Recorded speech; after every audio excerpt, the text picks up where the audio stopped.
Hello everybody, and welcome to something a little bit different, what I like to call DM Random Musings. I am your humble DM, Tim, and this is just a little bit of a segment I wanted to put together just for something a little less formal, where if I've got like an idea that I've been pondering about, just letting it get out there and getting some opinions and some feedback on it. And maybe some of you have had similar ideas, I'm not really sure, but as many of you who have been following the channel know, I love Spelljammer, and the Light of Xaryxis was fairly disappointing for what it was. It's also been fairly controversial, with a lot of stuff that's been going on, stuff with the Hadozi and the way that the story ended. They've had FAQs come out now, which have been removing all that stuff. I've still got like the original, so I have all the original text and things like that in there.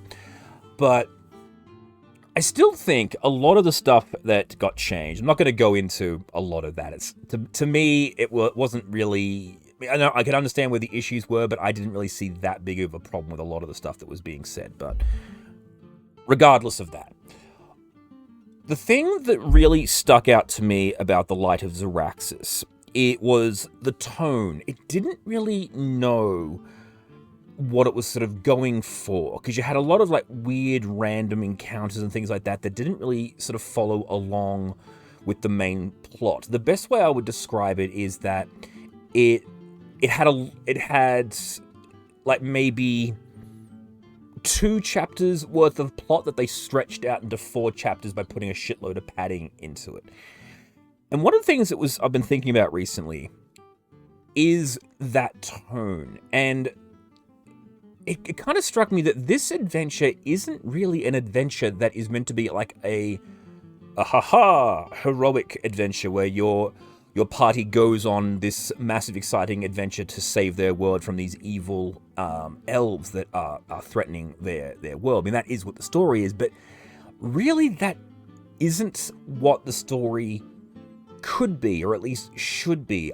I've actually been thinking the Light of Xaryxis has a really, really good chance to be probably one of the more horrifying settings that you could do in Dungeons and Dragons. I'm thinking, Curse of Strahd level of horror, because think about space.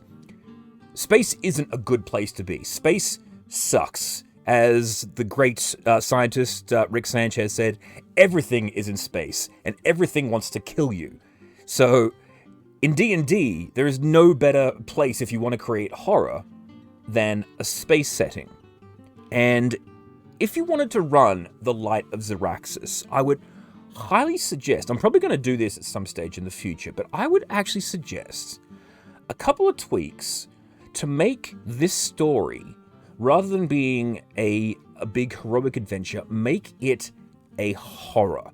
You want to make this adventure to feel as lonely and oppressive and dangerous as you possibly can. And tweak the ending a little bit, and I'm going to explain how I would do it, but tweak the ending just a little bit to allow for some more interesting aspects that you could go to later on in your campaign, or maybe tie it into it, because this is a quick recap. The basic storyline of the Light of Xaryxis is there is an evil empire of space elves. They use their star is dying, the star of Xaraxis, hence the Light of Xaryxis. The people of these worlds, these elven worlds, they place down seeds on a planet which create these tendrils of energy which wrap around and basically absorb all of the life energy out of the world, and then they push a button on their citadel and it literally drains all of the energy from that planet through a crystal on their citadel and injects it into their star to allow it to continue to burn. That's the basic story of what the villains are doing in this campaign. And it is the player's job to go out into space, track these people down, and stop them by basically blowing up their entire solar system. However, when this game kicks off, the aspect of like these astral vines, I think that's like another really missed opportunity, because when you think about these things, these are vines that are literally sucking the life energy out of the world. What would that do to a planet if you don't actually have the players get taken off world immediately after it kicks off? Because the way the story goes is in chapter 1, you investigate an asteroid that's crashed down into a bakery. The vines shoot up, these weird vine blights show up, and then you've just got to rush and evacuate all the players onto a boat, and they shoot off into space where the adventure begins. But what if, rather than sending them off immediately, have them investigating what's going on, have these blights literally draining the life out of anyone who gets near them. Say that you have to go and investigate a town that has been completely destroyed by these blights, and you find, rather than going to finding a ship immediately, you actually find like a crazy conspiracy theorist who's been saying that the Xaraxian Empire, they've been at this all this time, I know where it is, and no one will believe them, but the party believes them, and he happens to have a small vessel or a transporter, something to get them to like the Rock of Brawl or the next location, and maybe the transport goes wrong, and so they get teleported off into space, but instead of going to the Rock of Brawl, you teleport them directly to the Mind Flayer ship, which is not a good place to be. And immediately once they're there, you find the ship is abandoned, they're running low on oxygen, this place has been looted, everything in the ship either wants them as food or just wants to take over their minds. And so you've got that big monster that has the multiple brains, all these different things in there, everything in there is trying to kill them, and then have them trying to survive, like trying to repair this ship, having no way of really knowing how to actually get it to work, and they can't get it to work because the helm is missing, or maybe they manage to find something that allows them to get the ship working. Just really sell that thing, there's limited oxygen, there's like a hull breach, just have them really scrambling to try and keep the ship functioning, and then have the ship that the players are meant to be on with the captain and the flumph of the Jammer, have them rock up to do salvage, have them show up and take them to the Rock of Brawl.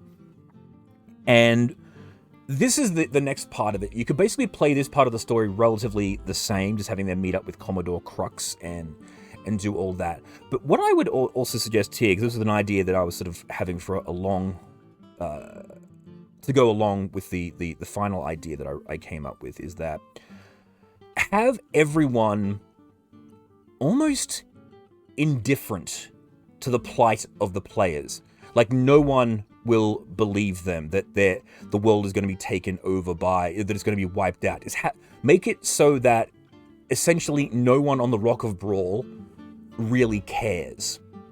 So make it so that they have no real friend. You can sell this by having them get like immediately mugged once they arrive on there. Have maybe even, again, depending on your type of game you want to play, have the captain like take them as prisoners, and say that they were conducting piracy on this Mind Flayer ship, and have them it might be a lie or whatever it is, have them traded off to the people on the Rock of Brawl as prisoners, having them being sold off as bounties.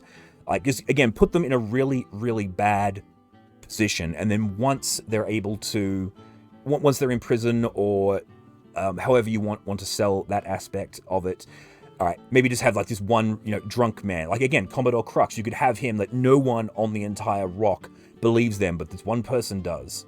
Commodore Crux, and he's the local drunk, again, that no one believes that this problem is going on, but he needs his ship, and he gambled away his ship because no one believes him. And so then you have to go and find Feladra, and you've got to, again, you're not going to have any money at this stage, or at least you wouldn't expect the party to have any money, but have them have to steal the ships, and then you've got the authorities of the Rock of Brawl chasing after them, as well as these people trying to go off and find out what this whole mission is about.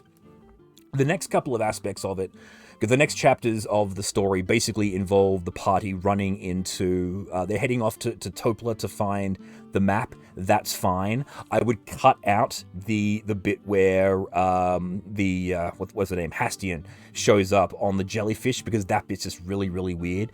Just have them get to the to Hastian, but then have Hastian fill in another little bit of the puzzle, saying they've been seeing a lot of activity coming out of the Xaraxian system, and they don't know why. The Xaraxians have never been like this before. This is a brand new thing that they've started to do, because in the storyline, the Xaraxians have apparently been seeding planets for centuries, maybe even millennia, to feed their sun, just eating away at the worlds and draining all the life, basically committing genocide all the way across the galaxy for however long they've been doing this, which is a pretty horrible thing when you really think about it. But again, the book really doesn't go into that aspect of it. But you could even say that this isn't something that they do, and so that's the mystery. Why have the Xaraxians started doing all of this? And you can also play into the fact that there's been a lot more activity in like illithid vessels and things like that, which is why when you run into that illithid vessel and the people arrest you, that could be throwing into part of the aspects. I might as well tell you now, the idea is that the Xaraxian Citadel is actually the home of an elder brain. The illithids are controlling the entire Xaraxian empire, and they have plans upon plans that they need to power up this weapon that they're destroying. That's why they're destroying the player's homeworld.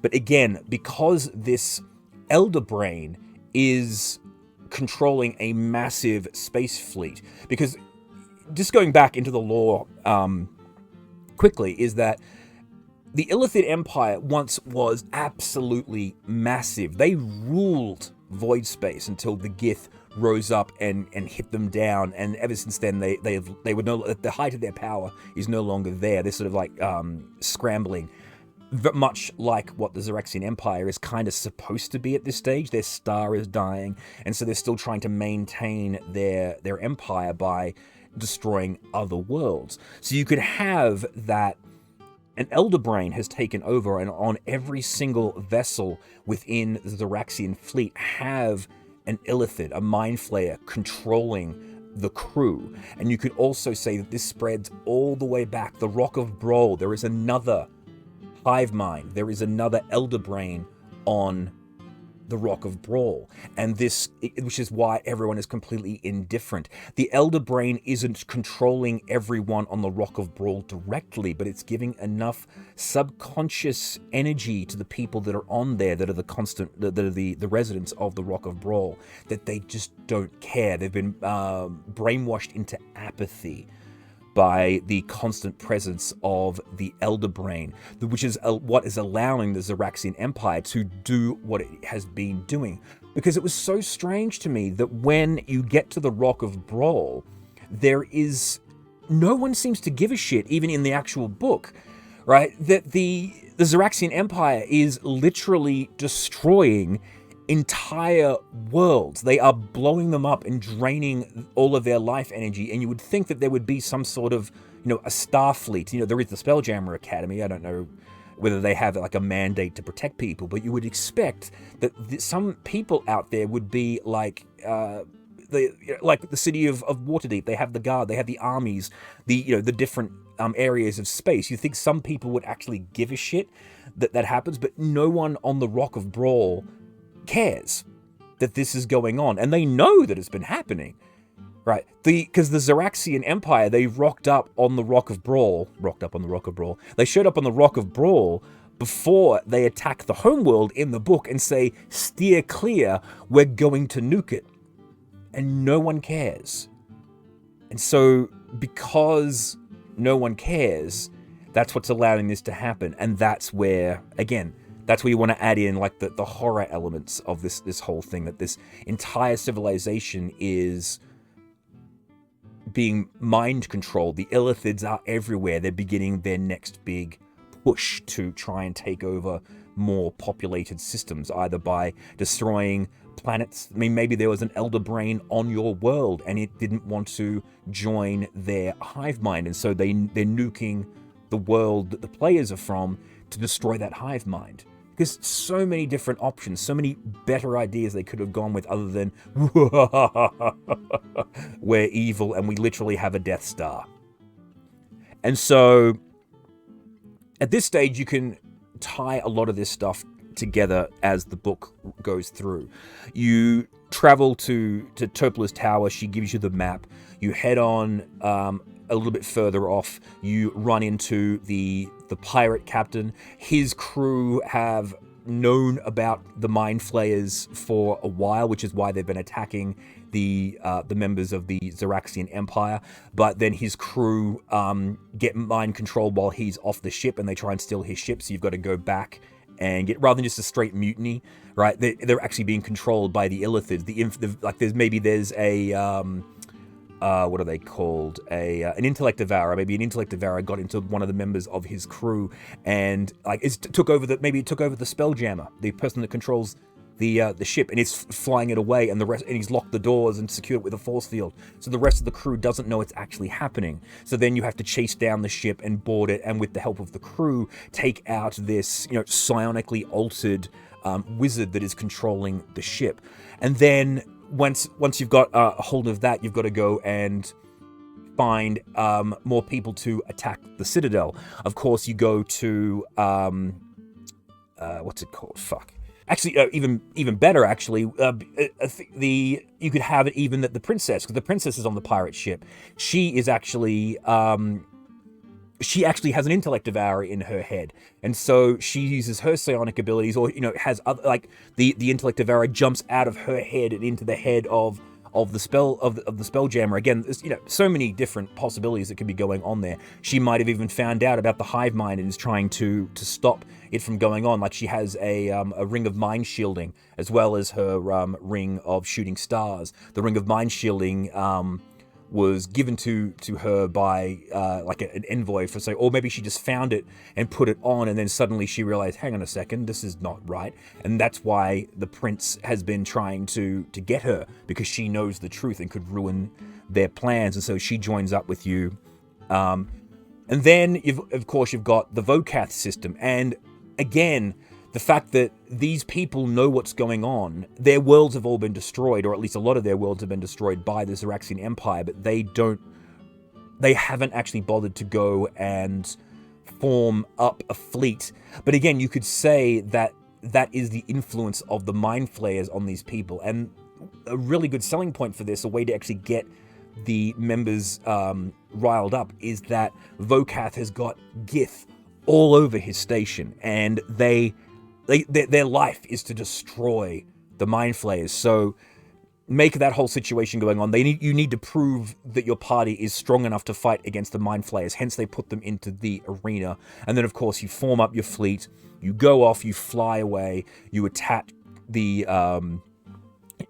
Citadel. You have your big heroic moment. But then you've got the final part of the story, is that you don't go and have this massive battle in the throne room. You have a whole secret mission where you have to go under the city into the hive of the Elder Brain. And again, switching it back over into you've got the whole horror aspect. Like you could have the people on the Citadel not really, really being like, oh, hi, how's it going? Like they're all sort of, Invasion of the Body Snatchers style. But once you get there, the entire population knows that you're there, and you've got to race against the clock to try and find a way to you've either got to make the choice, like it is in the book, you've got to either destroy the star and wipe out the Citadel and the entire solar system, wipe out the entire race, or you've got to, bring yourself down into the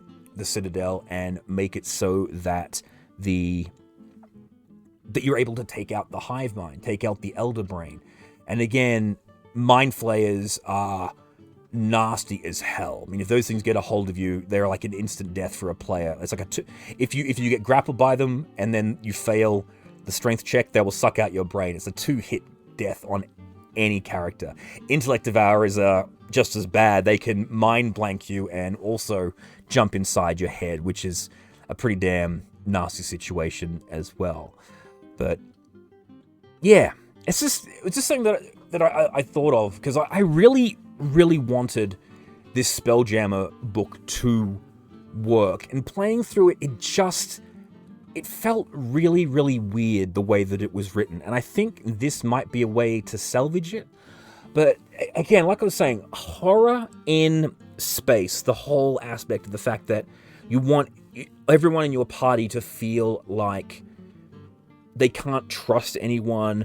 No one wants them to be there. They have very limited allies. The people they trust can turn on them at a moment's notice, and even members of their own party could potentially get mind controlled as you get closer to the Citadel. The closer you get to an Elder Brain, the more at risk the party is in being taken over. You know, you could have, say, like the Elder Brain, like whispering to them, offering them their greatest desires. And then, you know, you could even have a situation where, like, depending if you're running this as a long-term campaign or a one-shot, have an Intellect Devourer show up on one of their ships if they don't manage to kill it properly, and while the players are asleep, have one of the players have their brain taken over by the Intellect Devourer, but have that character still playing, and then suddenly you reveal to the party, like you can talk about it with the player about what's all going on, and reveal to the player that you're not you anymore. You still have to act like you are you and go along, but at a moment's notice there's going to be a switch is going to get flipped, and you know it's the Among Us moment with a and they're gone. There are so many good potential moments that they could have done with this book, and I think really any intelligent DM that knows what they're doing, even if you don't run with any of the ideas that I've given here, can make it work. But anyway, like I said, this is just random musings, me just ranting into a microphone with my stupid face. So just giving off some ideas. I'm thinking about doing this for a little while now, and I think I'll be doing a lot more of this in the future. But yeah. So if you played through the Light of Xaryxis and you didn't enjoy it, but you're looking to go it again, maybe just run through some of these ideas and see if it works. And if they do, message me and let me know. I would love to know if anything that I've actually said people think is a good idea, a bad idea, whatever. But yeah. Until next time, I have been your humble DM, Tim, and remember to keep on blending. Bye!